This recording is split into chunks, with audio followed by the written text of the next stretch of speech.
What's up, you guys? Ariti. Welcome back to our channel. Today's topic is something that we are all interested in: personality, Sigmund Freud. Let's go.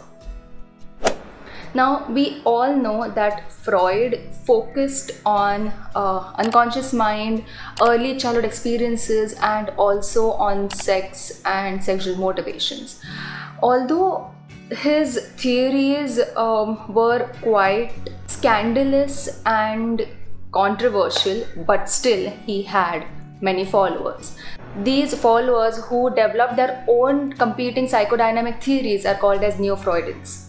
But they did not accept all the theories of Freud. So for example, Erik Erikson, he was one of the followers of Freud, and he did not accept that childhood experiences is all that matters to develop your personality. Freudians also disagreed with Freud's emphasis on sexual urges as a primary motivator, Freud's lack of emphasis on social and cultural influences on behavior and personality, and third, Freud's negative view of human nature.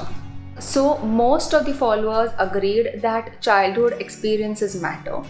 They also agreed that unconscious mind does exist. We do have an unconscious mind, but they kind of reduced or decreased the emphasis on sex and focused more on the social environment and effects of culture on personality. So actually we are going to talk about 4 Neo-Freudians today in this video, but let's first talk about the 2 who were initially a part of the Freud's inner circle. Carl Gustav Jung. He was a Swiss psychiatrist and a very close friend of Sigmund Freud. He split from Sigmund Freud and he developed his own theory called as analytical psychology. So the focus of analytical psychology was on working to balance the conscious and unconscious thought and experiences within one's personality. According to Carl Jung, this work is a continuous long process and it mainly occurs in the second half of your life, where we become aware of the unconscious elements and we integrate them into our consciousness. So Carl Jung had 2 disagreements with Sigmund Freud. First is that he did not believe that sexual drive is the primary motivator in a person's mental life. And the second was that although Carl Jung believed, he agreed with something like unconscious mind, like we do have unconscious mind, but he felt that whatever Sigmund Freud theory was about unconscious mind, it was kind of incomplete.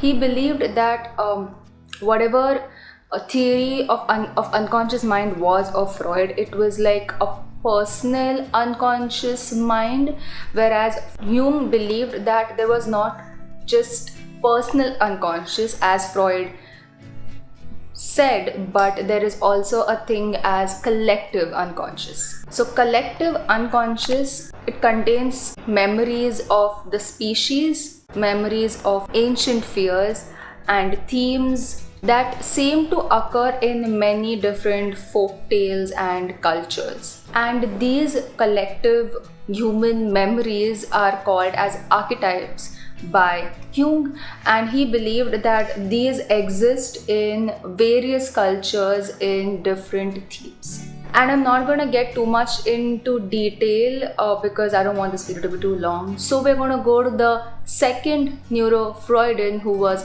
part of the Freud's inner circle. If you are realizing the light changing and me becoming a little warmer, it's because there's an outcast outside. The sun is coming out and sometimes it's not. I do want to get a ring light, but I'm not doing that because I don't want the Amazon people to actually get out of their house during this lockdown thing. So bear with me and just focus on the content I'm trying to make and not on how I look. So it's Alfred Adler. He was a very close friend of Freud and also the first president of Vienna Psychoanalytical Society. He was one of the major theorists that actually broke away from Sigmund Freud. And he subsequently found a school of psychology called as individual psychology, which focuses on the drive to compensate for feelings of inferiority. And like Carl Jung, Alfred Adler also believed that Freud emphasized on sex and sexual drive being the primary motivator for humans, and he did not agree with it. Instead, Adler placed less emphasis on unconscious and more emphasis on interpersonal and social relationships. According to Freud, the driving force for all humans and behind all the endeavors, thoughts, and emotions was the seeking of pleasure. But according to Adler, it was not the seeking of pleasure but seeking of superiority, which is actually the defense mechanism compensation. I'll just give a clip from the earlier video I made on defense mechanism if you want to go and check the whole video out, but just listen to the compensation part right now. So the next one is compensation or substitution. This is where you feel this lack, you perceive that you lack in a particular field. So to make up for this lack that you perceive, you try to become superior in another field. So for example, a girl feels that she's not good at sports, so she tries to better herself in maybe maths. So Alfred Adler believed that the feeling of inferiority during childhood is what drives people to attempt to gain superiority, and that is the driving force behind all the endeavors and thoughts and emotions that we have. Also, Alfred Adler developed this birth order theory that affected personality. Firstborn children with younger siblings feel inferior once those younger siblings get all the attention and often overcompensate by becoming overachievers. Middle children have it slightly easier. They get to feel superior over the dethroned older child while dominating the younger siblings. They tend to be very competitive. Younger children are supposedly pampered and protected but feel inferior because they are not allowed the freedom and responsibility of the older children. Some researchers have found evidence that supports Adler's birth order theory, and some have even linked it to career options, whereas some researchers have found that it had sloppy methodology and there was some kind of bias of researchers towards the birth order idea. Third one is Erik Erikson, and he was actually an art teacher but then later became a psychoanalyst by working with Anna Freud, who is Sigmund Freud's daughter.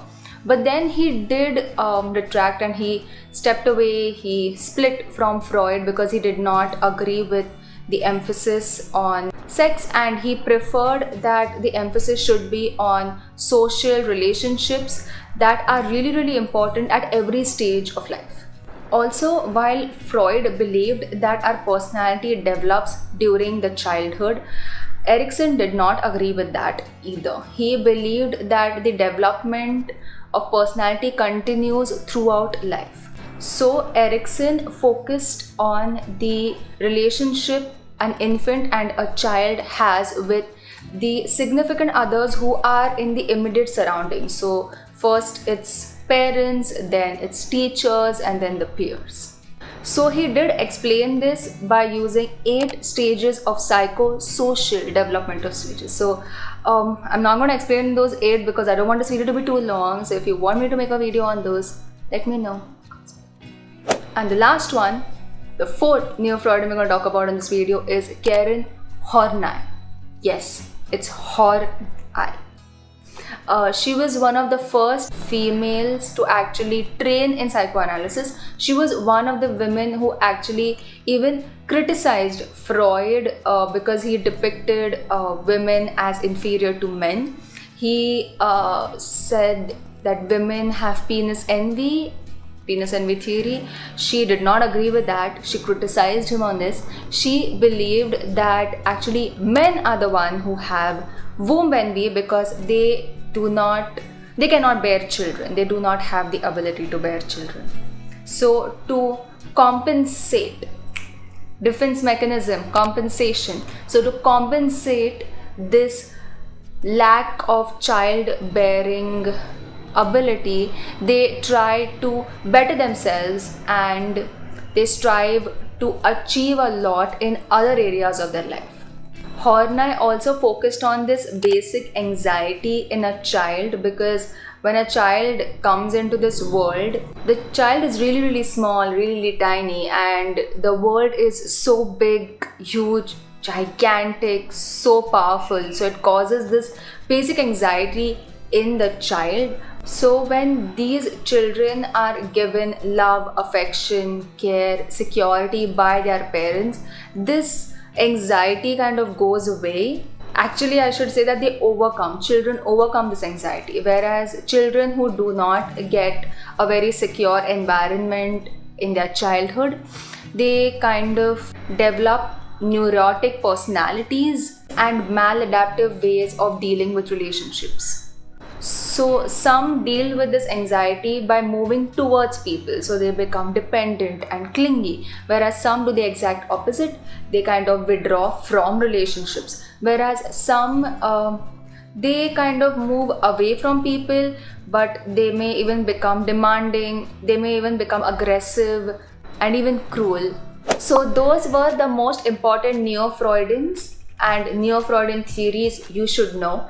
Like this video if you liked it, and subscribe if you haven't already. I'll see you next Friday with another psychology video. Horny, I made the same mistake. P or 거예요.